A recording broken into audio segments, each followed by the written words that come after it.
আসসালামু আলাইকুম।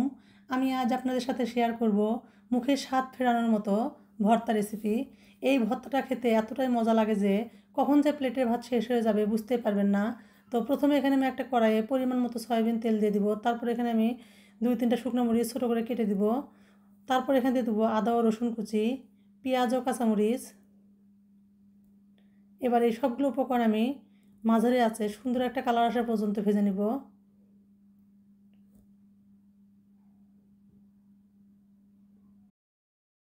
তো বেশ খানিকক্ষণ ভাজতে ভাজতে যখন এটার কালারটা চেঞ্জ হয়ে আসবে, সোনালি রং করা হয়ে আসবে, তারপর এটা আমি তেল থেকে উঠিয়ে নিব।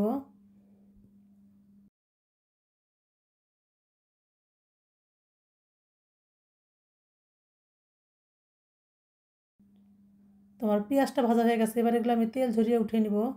এরপর ওই কড়াইয়ের ভিতরে আমি দিয়ে দিব কালো জিরা, তারপর দিয়ে দিব পটল। এই পটলগুলো আমি ছোটো ছোটো করে কিউব করে কেটে পরিষ্কার করে ধুয়ে নিয়েছি।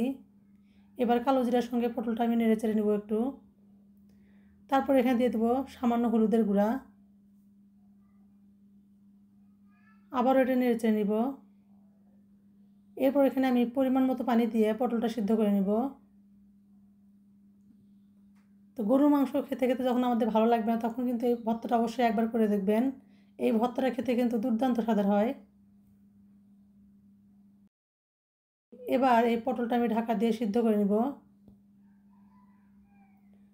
তোমার পটলটা সিদ্ধ হয়ে এসেছে, পানিটাও শুকিয়ে গেছে। এবার এগুলো আমি একটু তেলের ভিতর নেড়ে চেড়ে ভেজে নিব। অবশ্যই কিন্তু এটা ভেজে নেবেন ভালো হবে, নাহলে কিন্তু ভর্তাটা কিন্তু প্যাঁচপ্যাঁচা টাইপের হবে, ভালো লাগবে না খেতে।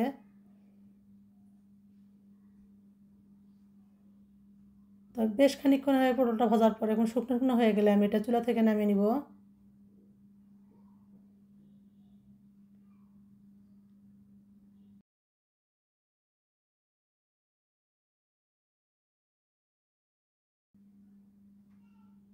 এবার এই সবগুলো উপকরণ ঠান্ডা করে নিব। তারপর এগুলো আমি ব্লেন্ডারে ব্লেন্ড করে নিব। আপনারা চাইলে এটা কিন্তু শিলপাটায়ও বেটে নিতে পারেন। এরপর এখানে দিয়ে দেবো স্বাদ মতো লবণ।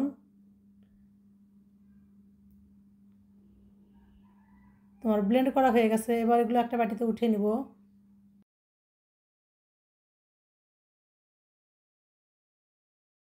আপনারা যদি না বানান তাহলে বুঝতে পারবেন না যে এই ভর্তাটা খেতে কতটা মজার হয়।